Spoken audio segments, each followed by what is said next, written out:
वालेकुम। वालेकुम अस्सलाम। नदीम खैरियत हो? हाँ अल्हम्दुलिल्लाह, आप बताएं शेख, खैरियत से हैं आप?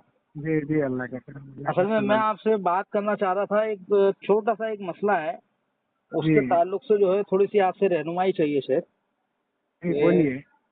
जैसे कि मुशरिक हैं, हमारे हाँ माशरे के अंदर बहुत सारे मुशरिक है जो कब्रों की इबादत करते हैं, मुर्दों से जो है दुआएं जी। मांगते हैं, मुरादें मांगते हैं, हाँ और दुनिया भर के उनके अंदर खुराफात और शिरकी अकीदे जो है उनके पाए जाते हाँ हैं। तो हाँ। क्या ऐसे शख्स के लिए दुआए मगफिरत करना नहीं चाहिए? ना, जायज नहीं है। जायज नहीं है ना? नहीं है। ज़ाहिरी तौर पर और बातिनी तौर पर जिसके शिरकिया अमाल पाए जाते हों, जी सूरह तौबा की 113 नंबर आयत में अल्लाह कहता है, जी माका नलिन नबिया वल्लजीना आमनु अन यस्तगफिर लिल मुशरिकीना वलौ कानू उली कुर्बा मिन बादि अन तबय्यन लहुम अस्हाबल जहीम। जी इस आयत का तर्जुमा ये है कि अल्लाह ताला ने ये कह दिया कि किसी नबी के लिए और किसी आम ईमान वालों के लिए ये जायज नहीं है कि उन मुशरिकों के लिए मगफिरत की दुआ करें जिनके बारे में अल्लाह ने वाज़ेह कर दिया कि ये जहन्नमी है।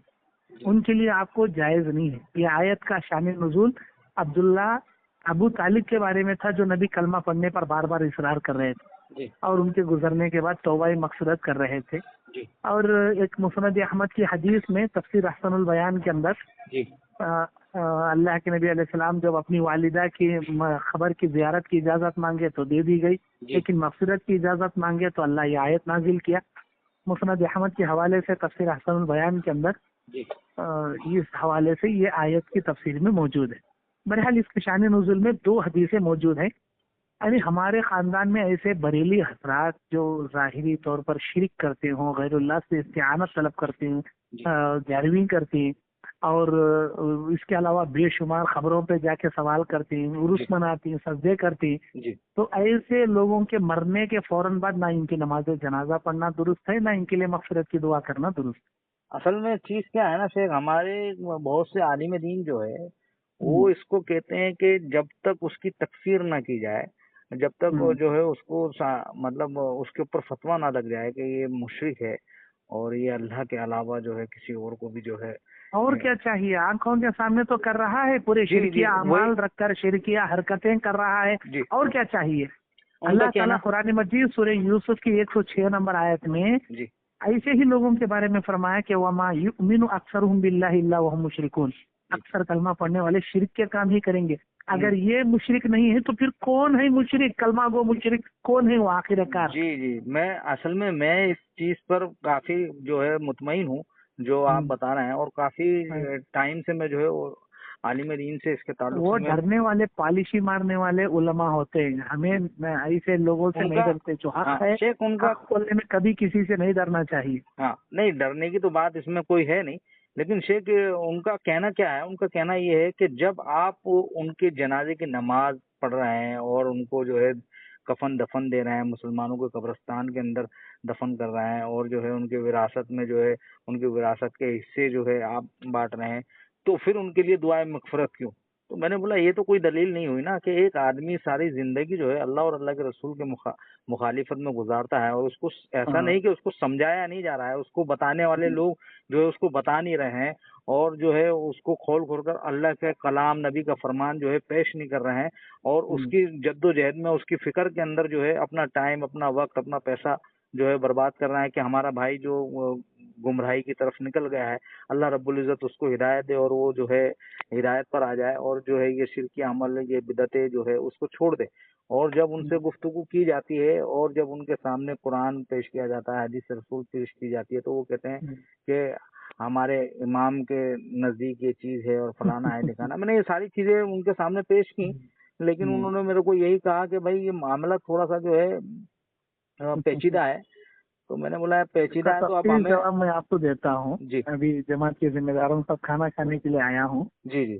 खाना खाने दस्तरखान पर बैठा हूँ। इसका तफसीली जवाब मैं तशफ़ी बख्श में आपको तफसील इंशाल्लाह। के साथ बताता हूँ अच्छा, मैं ये अल्हम्दुलिल्लाह। ऑडियो भी जो है ना शेयर करना चाहूंगा, क्योंकि मेरे दिमाग में जो है ना ये अभी शक पैदा हो गया है, क्योंकि एक वो आलिम दीन जो है ना वो बहुत मतलब जबरदस्त आलिम है, ऐसा नहीं, لیکن بہت ساری اچھا چیزوں کے اندر جو ہے ان کا میں ان سے اختلاف رکھتا ہوں کہ جیسے ہوں، میں رکوع کے بعد میں ہاتھ باندھتا ہوں تو وہ کہتے ہیں کہ بھائی رکوع کے بعد میں اگر آپ ہاتھ باندھتے ہو نا تو مسئلہ ہوں، یہ ہے کہ آپ امام احمد بن حنبل کی تقلید کرتے ہو. میں نے بولا اس میں تقلید کا تو کوئی رول ہی نہیں نہیں ہے. حدیث کے الفاظ ہے نا، وہ تو اجتہادی مسئلہ ہے. ہاں تو اشتہاد بھلے ہی مسئلے. اس چیز کو امام احمد بن حنبل نے ہوں، اپنے اجتہاد سے لیا ہو. اجتہاد اسے کہتے ہیں جو دلیل قرآن میں نہ پائی جائے، حدیث میں نہ پائی جائے، بے شک. قرآن اور حدیث سے استنباط کر کر کوئی امام اپنی طرف سے اجتہاد کرے. جی یہ تو حدیث کا مسئلہ ہے نا. الحمدللہ. اللہ کے نبی صلی اللہ علیہ وسلم نے یہ کہا کہ رکوع کے بعد ہر اعضاء اپنی جگہ چلے جاتے تھے. بے شک. تو اس کو امام احمد بن حنبل نے اس قسم سے اجتہاد کیا ہوگا، لیکن وہ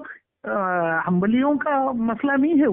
وہ تو وہ کوئی بھی کر سکتا اجتہاد ہے ہے، نا. وہ کوئی بھی کر سکتا تو ہے. وہ اس کے لیے میں نے ان کو کافی کوشش کیا بات کرنے کی، لیکن میری ان سے بات نہیں جی ہو پائی ہے کیونکہ کسی اہل حدیث کے اوپر تقلید کا الزام لگا دینا یہ تو بہت بڑا مطلب یہ نہیں ہے. اچھی بات نہیں ہے. کوئی بھی اہل حدیث جی کسی بھی عمل پر عمل کرتا ہے یا تو کتاب اللہ کی دلیل سے یا تو سنت رسول اللہ کی دلیل سے، الحمدللہ. یا الحمدللہ. نہیں تو کتاب و سنت سے ملی ہوئی اجتہاد کی دلیل سے، جس پر سلف صالحین نے قائم رکھا، جس کو الحمدللہ. سلف صالحین نے اختیار کیا. جی ہم ایسا بھی اجتہاد نہیں کریں گے کہ سلف صالحین کی راہ سے ہٹ جائیں. بالکل ہم بالکل. قرآن کو اسی طرح سمجھیں گے جیسے ہمارے سلف صالحین نے سمجھا. الحمدللہ. ہم حدیث کو اسی طرح سمجھ کر عمل کریں گے جیسے صحابہ، تابعین، طب تابعین، قرون اولیٰ کے لوگوں نے، سلف صالحین نے عمل کیا.